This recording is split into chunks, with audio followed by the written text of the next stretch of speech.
So next talk is actually talk and film by Miss Satoko LEE, and she will show us the film, and the title is Walk 46 kilometers along Tamagawa Aqueduct, withering 4.6 billion year Earth history. So Lee-san, if you are ready, can you share your screen? Yes. どれだっけ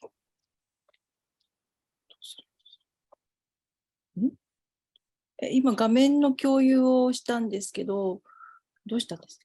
共有。はい、今画面共有されました。はい。Thank you very much for inviting me for this first webinar from Japan. I will show my video of my project, and after that I will explain a little bit about my project using PowerPoint. So, 画面。今、ビデオの再生画面が見える。The video is about 33 minutes. 再生はできたけど、ウィンドウね。かして、音があれですか？音出てないですか？音が出てないですね。ちょっと一旦止めていただいて、画面共有を一旦ストップしてください。はい。で、もう一度画面共有を試みていただいて、その際ですね、音声を共有するっていうボタンが出るはずなので、Sorry, I explain in Japanese.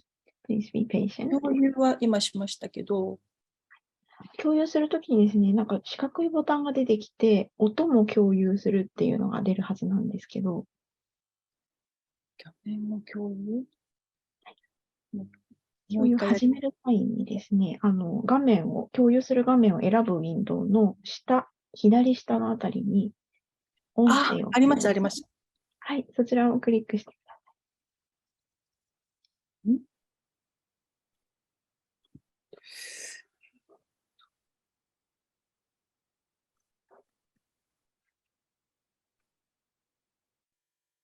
はい、今、デスクトップが見えてますので、はい、そちらダブルクリックで。はい、音聞こえました。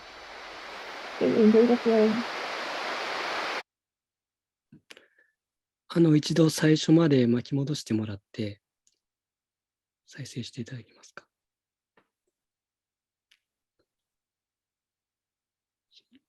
その矢印、画面下の矢印の戻るマークっていうか、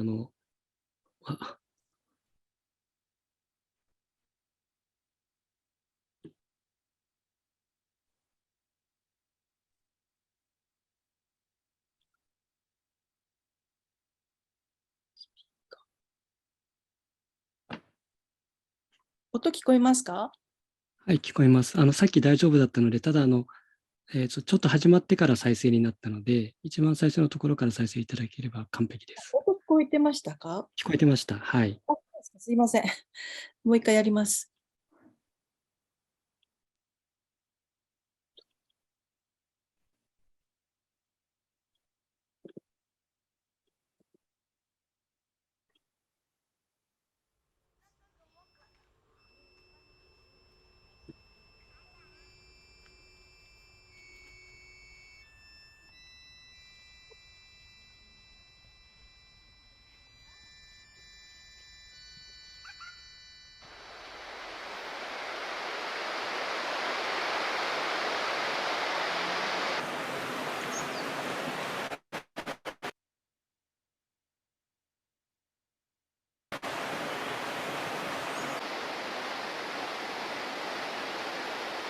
社会で玉川上水のことを知ってたから友達がいるからなんか楽しそうだなって思って。玉川上水のそばに住んでますので、ここ全部歩くのもいいねという。人間が今ここで存在しているのは世の中に存在するさまざまな生き物が小さな目に見えないサイズの生き物がたくさんいるから生きられるっていうことで、その生命の誕生がどういう歴史をたどって今に至ったかっていうことを今日歩くことで時間の長さでどれだけの時間かかって今ここに人が生きられているのか、どれだけたくさんの生き物が、発生から時間を経て多様な生き物に進化していったのか、それを追体験していくというプログラムです。はい、出発します。すごく早いですよ、最初。なんかこう乗っかる感じで、じゃないと結構長いので。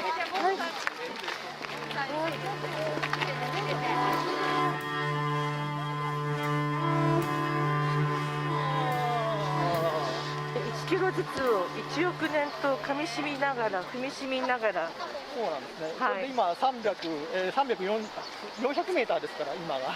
400メーター。4000万年。4000万年。あと500メーターぐらい歩くと月ができますね。歩けたら1800円あげると言われたので歩きました。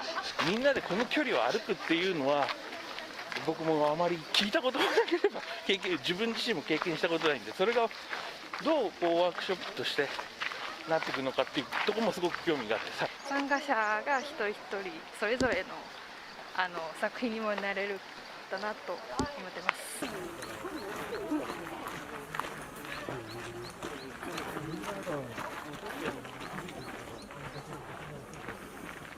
体感したいじゃないですか。体感って言ったらやっぱりもう裸足しかないですね。生命の起源とかってやっぱり興味があるので、歩きつつ多少余裕があれば考えよくなる。都心まですごい距離をこう流れていくように作ったその昔の技術がすごい距離のまま今も残ってるっていう。首都圏の緑に対する玉川上水の貢献っていうのは大きいとは思うんですね。というのは他にも帯状にある緑というのはほぼないんですよね。確かに東京の首都圏の周りには大きな河川はあるんだけれど、そこから伸びてる支流っていうのは、都市河川であったり暗渠になってたりして緑道としての機能はほとんどないんですけど、玉川上水は唯一それがある。昔でしたら、武蔵野はずっと林が雑木林があったので、玉川上水の機能というのは自然に生き物に対してというのは別に大したことはないんだけど、唯一そこに残ったという、失ってはいけないというものの一つでしょうね。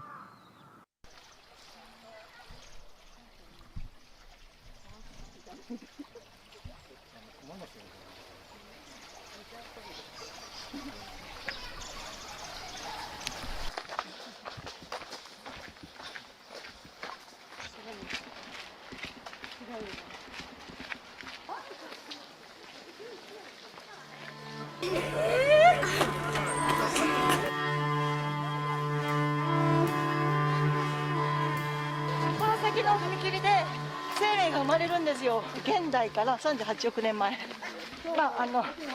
科学者によってまちまちだから意見がいつ生命が生まれたっていうのだから、私はここって決めたんですよ。ここだとなんか生命の生まれた踏切ってここが生命が生まれた踏切です。皆さん、子供たち、生命が生まれた40億年前です。38億年前。ここが38なんだ。だから46-8。46-8。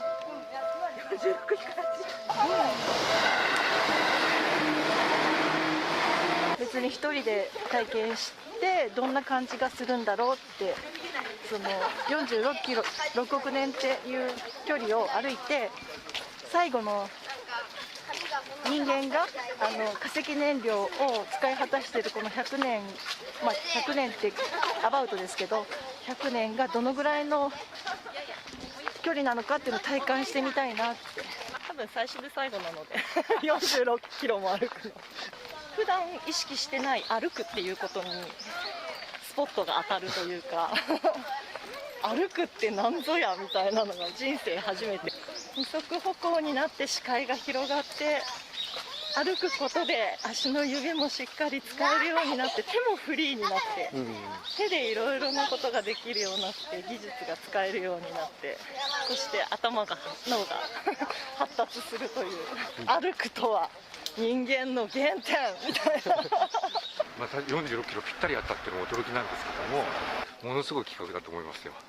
小学校の時に先生が社会の先生が30何億年だったんですけど昔でなんか3キロ4キロ見立てて歩いたことがあるのでイメージは湧くんですけど長いいやこの体力の限界は挑戦しないとさ、この地球のなんていうの歴史っていうのを実感できないんだよとか言ってる人が先に倒れそうな気がするんですけど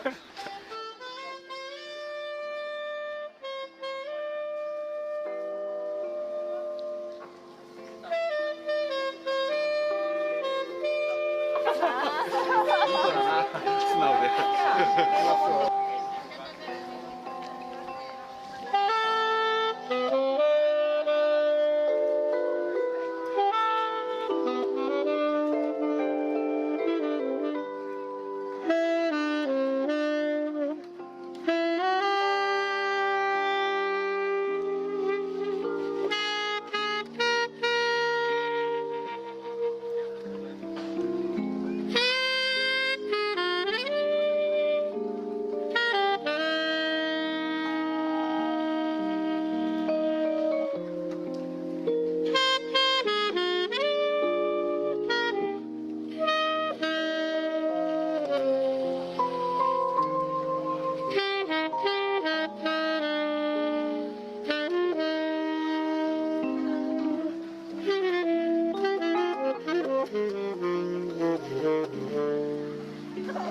そこを歩くときに林の半分が柵で囲われていてそこが道路予定地なんですけれども、ちょっと見てみてください。結構広いところが道路になってしまいます。で、せっかくの玉川上水も分断されてしまうのでここは生物多様性がものすごい豊かな場所になってるんですね。玉川上水の中でも特に大事なところですね。ここはそういうのの多様性の一番のコアの部分なんですね。こんなところにね、あの場所で道路ピットラ通されたらこうみんなパンになっちゃうでしょ。それは多分東京都も知ってるんだけどもそれ言っちゃうとあんまりパンにならないからね、しらばっくれてるんだと思いますけど、作るならせめて地下にできないかとか、いろいろな提案とかもやっていけたらと思っています。自然が豊かなところを守りたいっていう人は多いので、これからも粘り強く守るための活動はしていきたいと思っています。皆さんお気をつけて、健康第一です。玉川上水で活動している人っていろんな人がいるんだけど、老人が多いんですよ。若い人が参加する催しもってほとんどないんですね。そういう意味ではこれ若い人じゃないとできないところがあって、玉川上水の知名度を上げるという意味では、非常に良かったと思いますね。もともとはその江戸のね市民の生活用水のために引かれたっていうことだったんだけども、我々は子どもの頃のその戦後のねいわゆる高度成長期にいろんな意味で自然のことが顧みられない時代があって、それが1950年代60年代ね。で東京オリンピックの前の64年のあの頃に小平の人口が急激に増えて、当時はもう日本人がなんていうかな、自然を顧みるっていうことを忘れてたんですよね。この辺はもう畑と雑木林でタヌキやいろんな鳥もいっぱいいたはずなんだけど、キツネもいたんですね。それがだんだん虫食いのようになって畑が潰されて宅地にされっていうことで、もう逃げ込むような形で玉川上水に生き延びたと、細々と。それが意外と自然保護の普及もあって、それから清流の復活もあって、戻ってきて。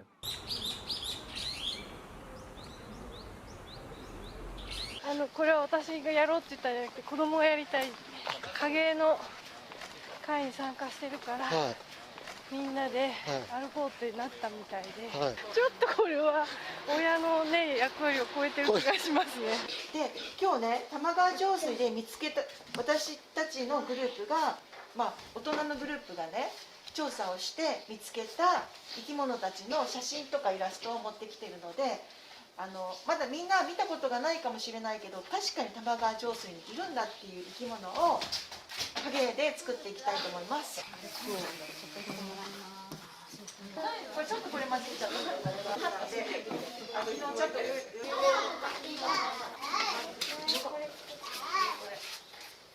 組み合わせなんだ。考えながら。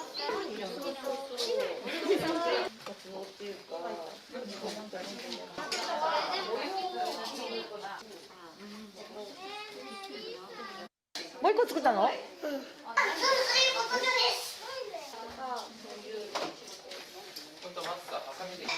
と5年間も水を一度も変えたことがないんです。目に見えないけどすごくちっちゃな生き物がいて、そいつがこの水の中の汚れを食べてくれているの。これはリーさんの宝物なんですけど、これミミズの糞なんです。嘘！でこの穴の開いてるところはミミズが地面からお尻をニョキニョキニョキって出して、そしてうんこを上に食べる、地面の上に。生き物のうんこがないと土は豊かになっていかない。最初はね、もうプチプチのちっちゃいものからどんどん複雑なものになって私たちになっていったって言うんだけど、考えられる？その辺にあるほら緑の木とか全部親戚になるじゃないですか。同じものから来たんだから。今滅びそうな生き物たちがいっぱいいるんだよ。哺乳類でも 20% ぐらい今絶滅危惧種になってる。植物も4分の1ぐらいね、今危ないことになってるんだね。これはペクソカズラ。よく見つけてくれました。他にも見つけたらね、教えて。あ、紫式部。あ、綺麗。綺麗ですよね。探してるかな？探してるかな？あったあったあった。真弓がありました。真弓。周りが種を包んでた部分が鳥に目立つように赤くなってる。子供たちにね、玉川上水のこんないろんな面白いものがあるよっていうことを伝える中で、まあ大きくなった時になんかそういうのやったけどって思い出してくれれば、そうじゃないよりも力になると思うんですよね。だから直接その自然保護大事だっていう話はしないんですけど、生き物って面白いねっていう、そういうことを体で感じてもらうっていうか。ここに種がついてます。種がついてる。それで先生が今これを持ち上げます。おお、これがすごい。もう上がってる。上がってる。上がっていく。本当にこう自分の目で観察する。例えば蜂が花にやってきて、ずっとこう中に潜ったりしているところを子どもたちがじっと見つめていたら、例えば蜂蜜を朝塗る時にその蜂蜜が蜂が作ったんだ、蜂がお花の中に出たり入ったりする景色、そういうものが頭の中でこうふわっと思い浮かぶっていうか、そういうような体験をすることで、そしたら蜂蜜ちゃんと最後まで食べないとダメなんじゃないか。あらゆるものがいろんな生き物の営みによってできている。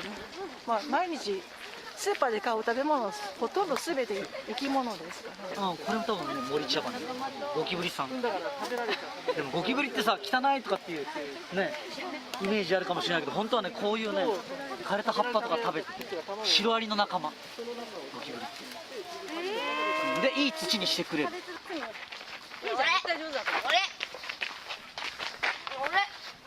前見てよ。休憩地点まで何分？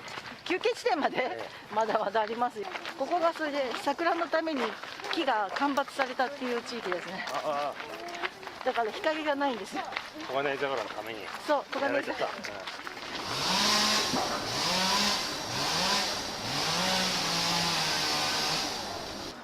この黄金公園の前後って結構すごい億単位の長さで氷河期時代なんですよ。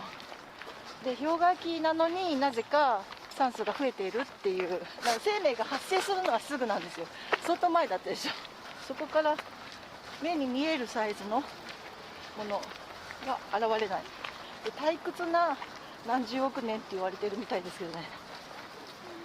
なんか特に変わったものがバンバン現れたとかが全くない。いや今は退屈な何十キロですね。そう、退屈な何十キロ。子供た違う。何時？県のこと待って、県取って今待ってるだけ？に行ってるので。待ってるだけ？待ってます。おー。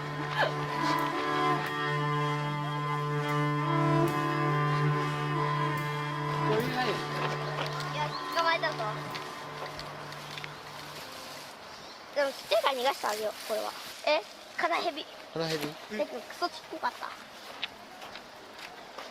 み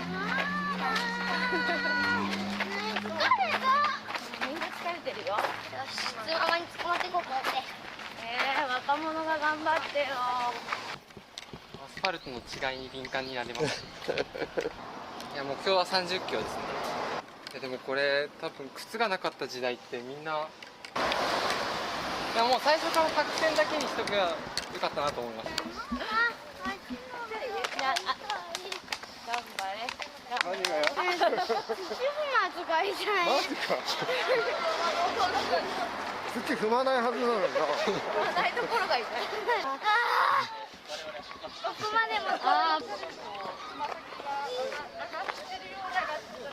つまずきやすくなる。そうだよね。ここが疲れて膝が上がんないから、そう。こんな石でもこけるのよ。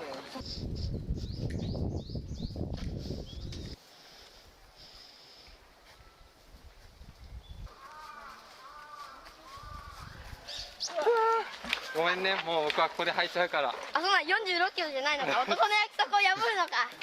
ほら、行くぞ。おめでとう。ありがとうございます。ダメですよ。46キロですよ。あ、よかった。はい。じゃあ待ってますんで。全然落ちないですね。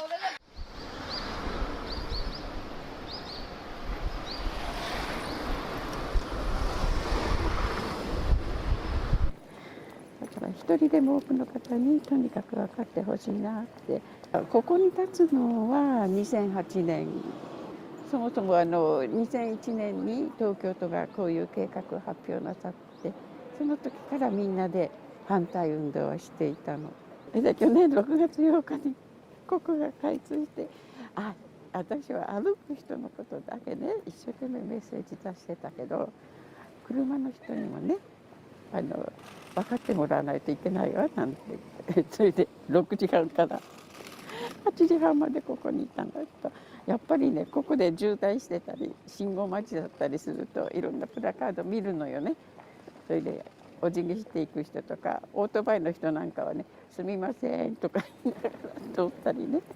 小さい子がねやっぱり心を止めてくれて、初めてここに立ち始めた頃にカードをくれたり。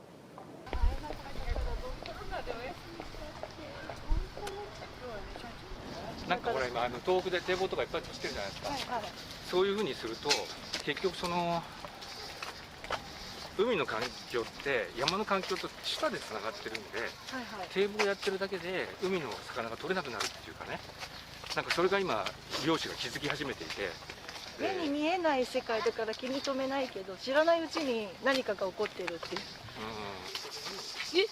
ここだ。何匹いるのここ。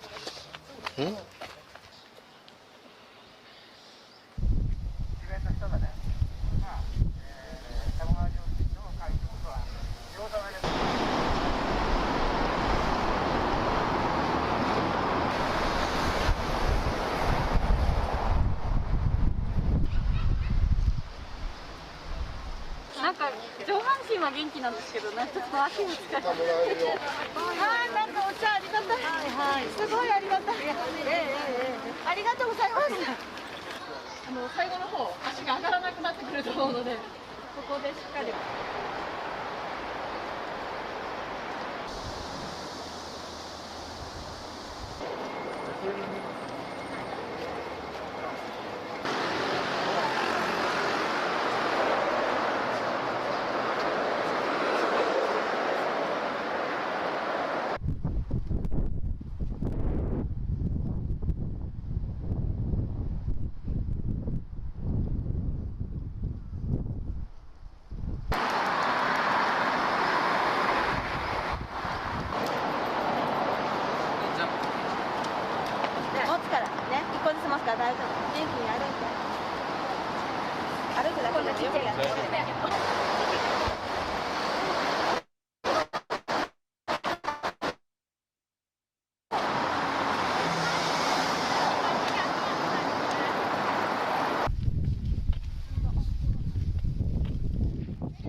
だんだん表情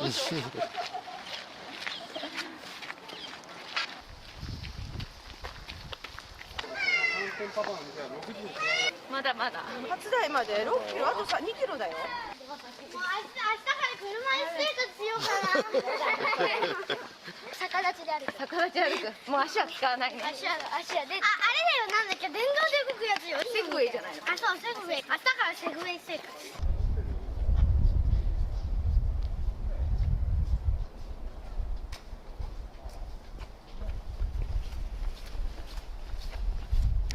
あとちょっとってあと何キロ？あと2キロぐらい？あと8キロ。8キロ。あと7キロぐらいでしょ。それでちょっとっていうの。でもさすがと超えましたよ。ママ今サイジャーとうわってよかった。ママもうまい。マジでママやったので。あら、本当だ。もう穴開いちゃいました。靴下もめっちゃ穴開いてるけど。芯も短いから急ごう急ごう。カンブリア大爆発。ここですか。じゃあ三葉虫。そう、この辺から三葉虫とか現れる。やっとここって初台のあたりでいろんな生き物が爆発的に現れてくる。確かに人も増えたんで、カンブリア大爆発雰囲気がちょっと。ずいぶん前に生命が生まれたんですけど、目に見えないサイズでずっと海の中にいたんですよね。でここで大爆発するんだけど、でもやっぱりまだ海の中なんですよ。シアノバクテリアとか酸素を発生させる小さな細菌とか、本当にちっちゃな粒の酸素をプクプクプクプク長年何十億年ってかけてオゾン層ができてって、まだまだ先、生き物が地上に登っていくのは。こ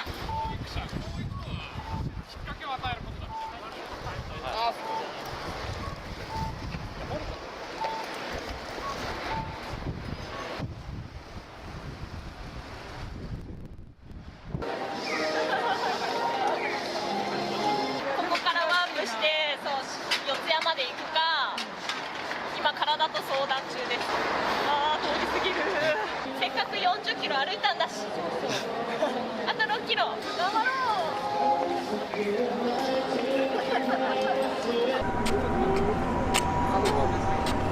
るよ。ね、疲れたね、つむ。あと少し、気合だけ、あと。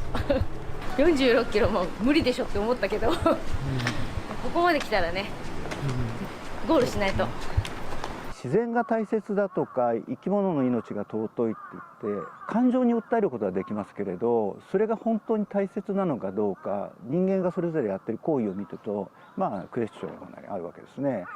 野生動物だったらね、こんな文明の力がありませんから、それやれる範囲も限られてますけど、人間はねこれだけの文化文明を持っておりますから、人間がね自分の欲ばっかり動けば当然こういうことになってる。それが今世界だと思うんですけど、じゃあそれを食い止めようかっていうことになると、どう考えても悲観的な言い方ですけど、私は無理だと思っております。そう思ってない人ももちろんたくさんいて、そういう人たちはそういう活動をしたり、自分たちの生活の中でそういうものを取り入れていますけれど、全体やっぱ国家レベルとか地球レベルで言ったら全然そういうところに動いてないのは確かですよね。非常に悲しいことなのかもしれないし、守られる自然はもちろん守られていきますけれど、あらゆる意味で歪みは生じていくんじゃないかなと思います。それ緩やかに、悪くなっていくんだろうなと思います。大体人間の一生なんて今100年なんて言ってるけど、大体60年から70年ぐらいのスパンでみんな考えてると思うんですけど、60年70年というのは非常に短い、生き物の進化史から言うと非常に短い間ですよね。そういう考えでいる人間にとってですね、なんか何百年後の自然やそういう資源のことっていうのは到底無理なんじゃないかと思いますよね。日本見たってそうでしょ。10年先のことを考えてる政治家っていますかとかそんなことありますよね。日本人はあんまりその自然が大切だという教育はむしろあまりしない方ですよね。欧米人は結構やりますね。ですから欧米人の自然公園とかに入った時のマナーというのは非常にいいし、あれは教育のおかげだと思うんですけど、そういう教育もある意味あっていいかなと私は思っております。大体欧米人で今言ったんだけど、ヨーロッパの人たち自分たちのヨーロッパの国土全部ぶっ壊してから今大切だって言ってるわけで、一回痛い目見ないと大体わからないんですね。で日本人がなかなかあんまりそういう意識できないっていうと、日本って割と自然が残ってるんですよね。そういうところもある反面、最近我々はやっぱりその大切さっていうのを忘れてるっていうところもあるということなんですよね。だからそろそろ自然がたくさんあるから大丈夫だよという意識も我々は変えていかなきゃいけないのかもしれない。そのフィールドとして玉川上水があるということは、大切な我々の財産じゃないかなと思っています。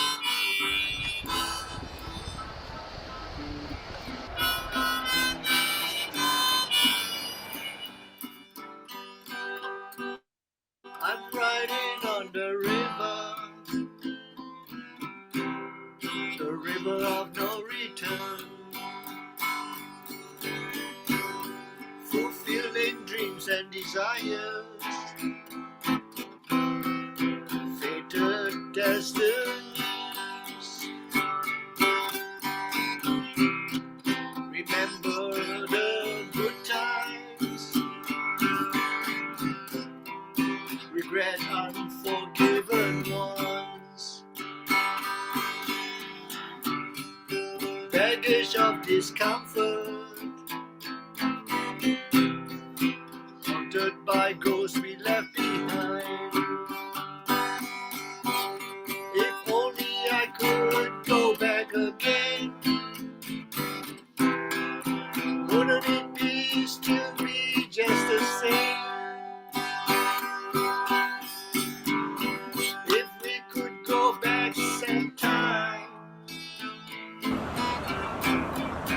river keeps on. あの人をタッチすればいいの。あの人にタッチしよう。ぶつかっちゃダメよ。タッチで優しく。The river keeps on rolling on.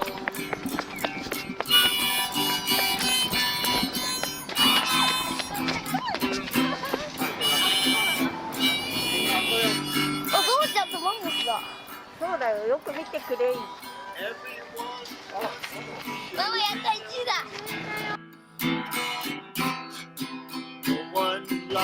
あ、じゃあ別にお店の前だけど。ゴ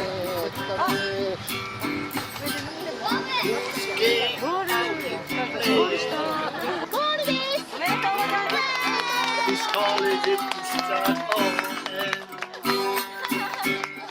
人類が現れたのってここからどのぐらい前だと思いますか。46億年歩いてきて。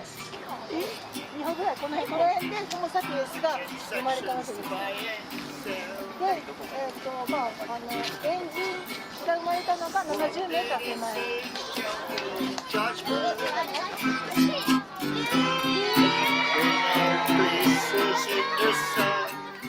生き物には祭りが必要だと思うんですよね。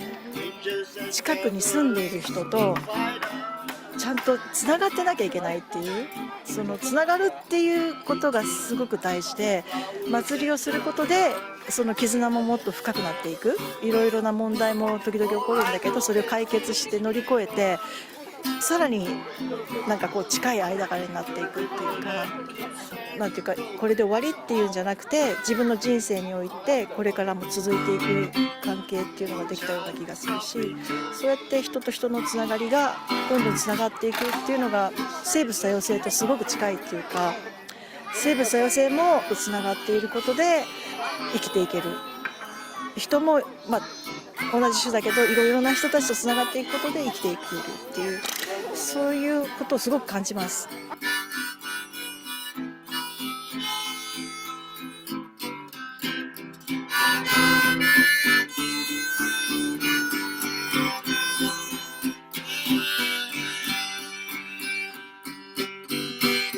I feel sad, but I'm happy. Got no time to count my loss. I learn all from my weaknesses, but I believe you make me more strong. I know now when I went wrong, when I forgot to sing my own song.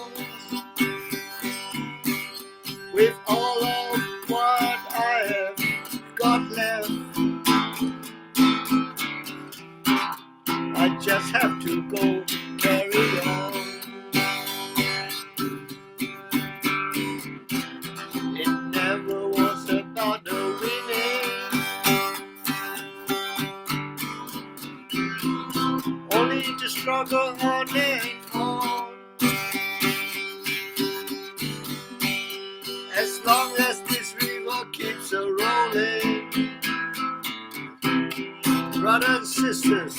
Let's just keep on going. 'Cause this river has no return. It just keeps on rolling on and on.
Eh, もう始めて大丈夫ですか？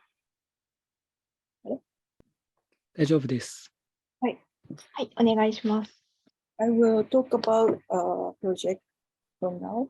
I was born in a provincial city as a child. My mother often took me to places rich in nature.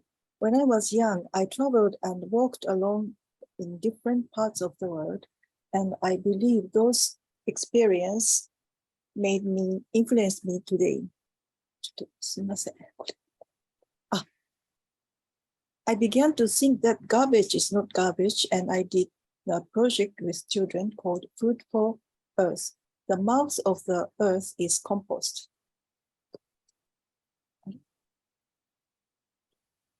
I started using food scraps for fertilizer for 40 years ago, and even today I work with young people to cultivate fields and turn food scraps into food for earth. I would like to talk about why I walked Tamagawa Josui. ちょっとこっちに。Tamagawa Josui is a waterway which people dug about 370 years ago for the water shortage. It travels Tokyo from east to west. Looking at this picture, you may wonder what kind of jungle it is, but many houses densely packed right next to it. Central Tokyo is said to be one of the world's richest in biodiversity, and this is largely due to the fact that Tamagawa Josui is a major artery of water and greenery that connects the mountains to central Tokyo. However, it has a unique history. あれ？すいません、これ。ちょっとこれ。This is a map of a prehistoric Jomon site throughout Tokyo. There are a lot of them, but look closely. It looks like there is not a single site within this green line.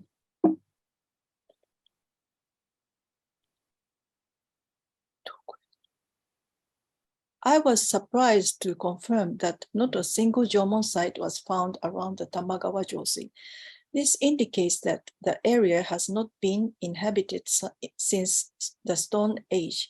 But why?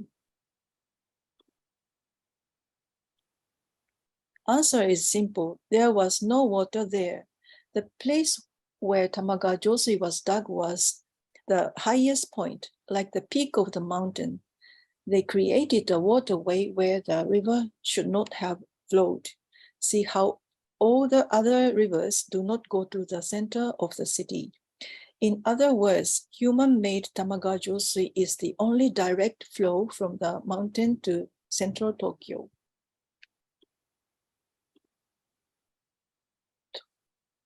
Times changed. The water supply was turned on, and Tamagawa Josui was no longer used. During the period of rapid economic growth, sewage was poured out, trash was thrown in, and Tamagawa Josui was polluted. A plan was then hatched to cover the smelly Tamagawa Josui and turn it into an expressway. But cultural figure led a movement against the project, and the Tamagawa Josui managed to survive. Without their movement, there would be no green belt left here at all. In a sense, it is same as situation with the word problem. It's people's actions that change the future. I am sure I have heard that reason why living creatures can live on the earth is due to the exquisite combination of that. ちょっとすいません。あれ戻るボタンを押していただいて。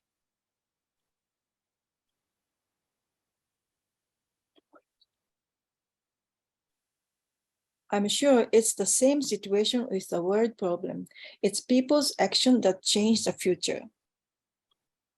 I am sure you have heard that reason why living creatures can live on the earth is due to the exquisite combination of various factors such as distance from the sun, magnetic field, ozone layer, etc. But actually, there is more to it than that. I have realized the role of living creatures on the earth. The creatures themselves are a system that successfully regulates the global environment. It is the power of vast number of small neglected creatures that is the most significant force. Also, most of our food comes from living creatures. In other words, supporting them is what we need to put the most effort into now. So how do we support them? First, we must change our consciousness. By observing living creatures, we need to think carefully about the relationship between us. We must really realize that we humans are able to live because of the activities of other living creatures. We need to think carefully about whether the food and the various other things we consume are taking away the creatures' places or consuming themselves needlessly. Continue to observe, believing that answer will become naturally. The song played at the end of the video is called River of No Return by my husband Lee Wen, who died 3 years ago. I thought that he was singing this song as he was suffering from disease that made his body immobile, and he wanted to go back to the old days, but he felt that he was doomed to never return. It is like the fate of the earth. I would like to dedicate this project to my husband, Lee Wen. Thank you very much. 終わります。Thank you, Satoko-san. Okay, so let's move on to the question and answer. And actually, I have one question for Martin-san from the chat box. And from Tanchi-kyon. Can big history be taught with what is humanity as an introductory lesson before jumping to the mathematical or logical approach of Big Bang? What are the challenges if you start with teaching that way? So another participant also says about what might be a good starting point for teaching big history. Maruta-san, do you have any comments on that? Thank you for the question.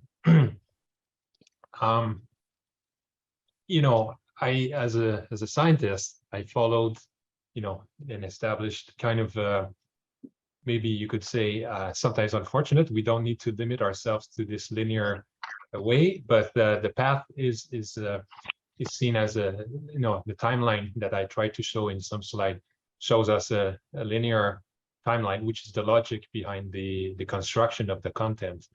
But I mean, I'm open, and I don't see why, if for various reasons, because the perspective of a person who asks the question is from more human history, for example, to start by saying something about humans before we dig into this very far time period when there were no humans around, or so the story says. So I think I would think that you can play with this. I think that science tells us a relatively logic and story that is based on a timeline that we have evidence for most of this. So that's why I chose this particular structure. Which was chosen by others. I just followed that basically.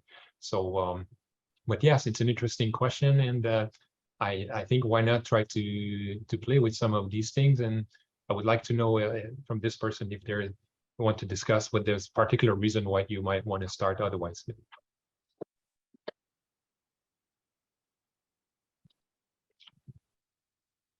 Thank you.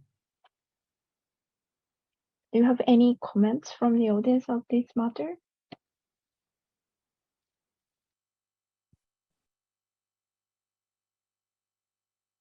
All right, and about Satoko-san's films, we have a lot of messages in the chat that in other countries, they also have such kind of educational trail. And Philippines or Germany, Colombia, and other countries.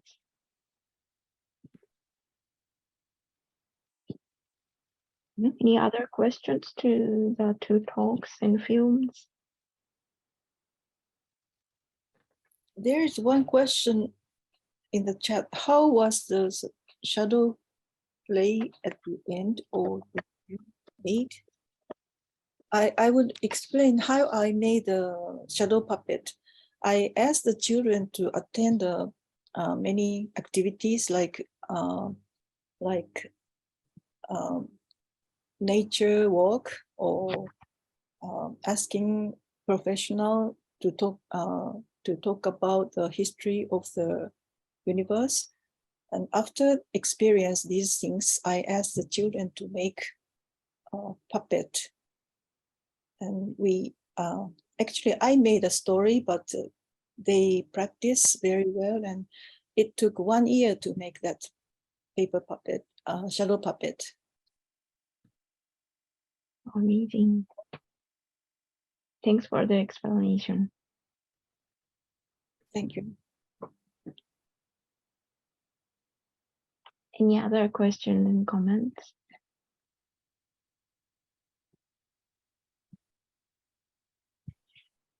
I have one question for Martin.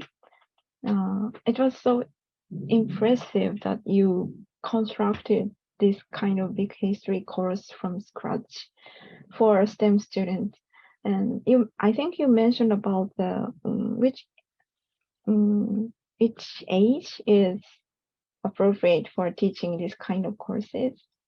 And actually, I am thinking about doing the similar courses for graduate students, but from the reaction from the graduate students who already set the kind of their major or focus, research focus, then they tend to react especially for liberal arts studies, react resistant, or they hesitate to dig further about other fields. So I am still hesitate to teach big history course for graduate students. Do you have any opinion on that? Thank you. I think I would share, I have not tried myself, but I would probably share this hesitation. It seems there has been some feedback. I received some feedback about that. As I have also, and I tried to mention that students, even in the early years of their undergrad degree, already looking so much forward to their respective chosen specialty that they sometimes overlook some of this greater importance of the big history narrative for everybody, I think. So I can only imagine that it only gets more difficult at the graduate level, for example. So yes, the content is great. I think for students, it was developed for junior and high school students. I think I've been able to, and others, I'm not alone, around the world to adapt this to undergrad education. So I think for graduate, in the end, I think we need to convince and be imaginative of how we can bring the content to open their eyes on or at least to not let them close their eyes on the important things that are beyond their disciplines. Because it's myself, you know, if I have to say, I kind of rediscovered the importance of this through my own research work and getting more specialized more and more, until things jump at you back and you say, you got to put this into a larger perspective. And I became so interested, and I started to read more about physics, chemistry, social science because of this. So I think it occurred to me at a much later stage, so it is definitely possible for graduate students. I would need to think about some and be interested to discuss with others who try to do that, how that could be done effectively. But I appreciate it must be challenging, but I would be hopeful it's not impossible. Oh, thank you. I feel more encouraged. Thank you for the comment. And any other question, comment from the audience? Actually, we are running out of time, but for the question, Yuri, okay. Alexis raised his hand. Yes, Please. I want Thank to you. have a comment, because actually I have the experience of teaching back history in a university level. One of the things I'm actually really amazed by the fact that Robert Martin was able to actually teach it in 15 lectures, each 90 minutes. I have 26 class of 90 minutes, about 90 minutes each, and I still find that it is impossible to cover so much.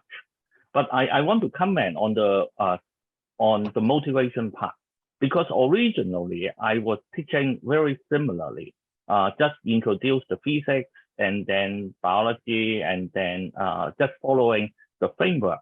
But as just pointed out by Martin earlier, some of the students are not interested.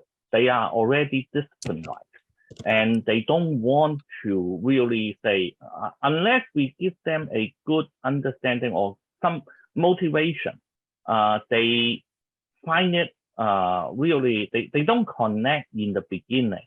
And we wait until really later part of the class, then we can say how this is related to some of your disciplines. So I have seen a change. I actually, because I teach environment and sustainability, actually I talk about all this problem in IPCC or environment, and talk about all the challenges that we have to deal with that is interdisciplinary, and then use back history to basically go back to highlight 2 points. One is actually we can really look at this from, if we take a longer perspective, a lot of our problems are not that difficult to solve. Actually, COVID gives me a very good perspective to tell people everything can be changed. But that is a very important motivation for some of the students who don't see the connection before. Instead of pushing the back history to graduate level, I'm actually trying to push the back history in the secondary level to try to drive through curiosity. I think for younger students who have not decided their thing, it is a very interesting story. So I think for different level, how to introduce is very interesting, very important. But the point is I think this understanding of how the whole knowledge, how things evolve, is very important for us to think about how to solve problems nowadays. So I think pushing to an earlier time would be more effective than going to the graduate level. But really appreciate Martin's work in doing this in such a short time. Thanks. Thank you. Marta, do you have any comments?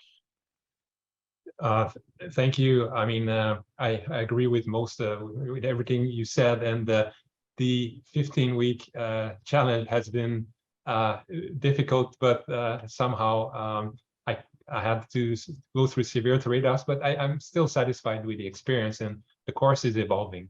But otherwise, as you, I think, privately suggested, I'm happy to also discuss further with you about all this, our respective experiences and how it might be able to synergize in ideas to solve some of the issues you mentioned. But I do think that the earlier stage is better. But my view of big history is that the theme of the connections, the growth of complexity through simple means of organization of simpler elements is relevant to absolutely every discipline. So it should be possible to convince students of any discipline of the relevance of big history in that sense, or at least the greater themes of big history without maybe having all parts being going through in detail. So yeah, but I appreciate the comment, and yes, I'm happy to interact with you about this. Thank you, Alexis and Martin. And I also agree on his point that I see many engineering students, and they are so much they have so much love to problem solving. So actually, I can think about that. There are many points to tap into their interest and curiosity using that problem solving mind. So, okay, we are running out of time, and I hope this is the end of all the talks. And thank you very much for interesting talk to all the speakers, and thank you very much for the active participation for all the audience. And we have many comments about the efforts related to the Satoko's work. So please also refer to the chat box and see the relevant information and links. And before closing this, I want to ask Nobuo to speak out for a little bit of closing words. Nobuo-san. So thank you. Before that, could you, David, make a brief comment on the full content?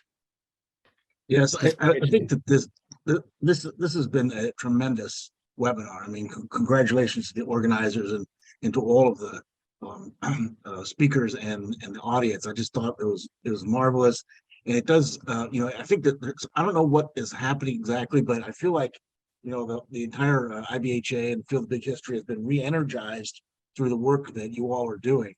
And in a certain sense, this is the second generation of big historians, or a new moment in the evolution of this field. And I think that there's a certain level at which the sorts of things that we are talking about are moving beyond the initial set of publications that came out between, let's say, 2004 and 2014, which is David Christian's Maps of Time and the textbook From Nothing to Everything.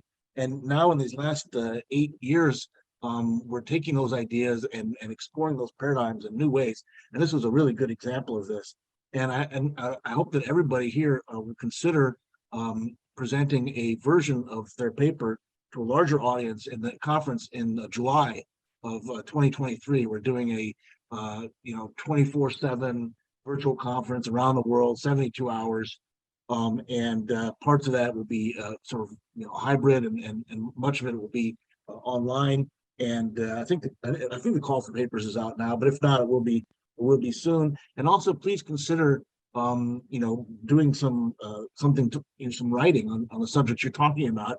I've worked with many of you already, and some of you in some cases have published chapters and books that I've edited, and some of you have contributed to the Journal of Big History. We also have, of course, our bulletin Origins and the newsletter Emergence.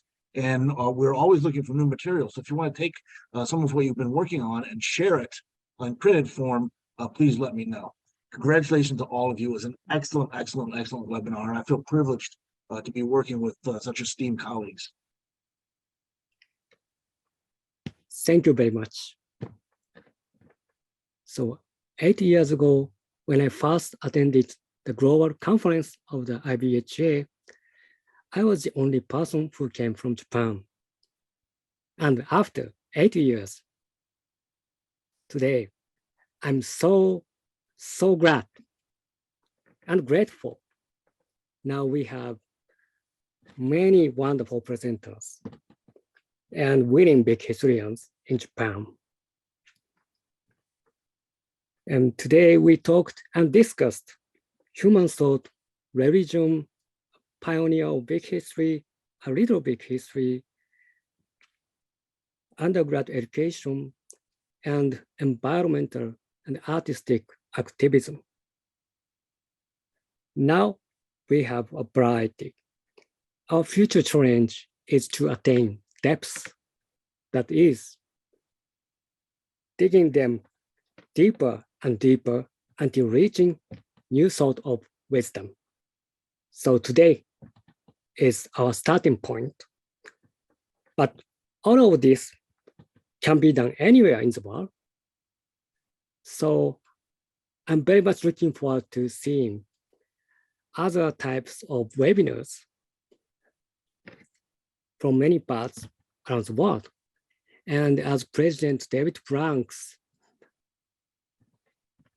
just said, so I'm also looking forward to seeing all of you next summer at the conference of IBHA, if possible. So thank you so much, everyone, for coming, especially those who join us early morning and late at night on Sunday. Thank you. Thank you, David-san, and thank you, Nobuo-san. Thank you very much for your participation in this webinar. I hope you enjoyed the program. So let's close the webinar. Thank you. See you again later sometime. Many thanks to all of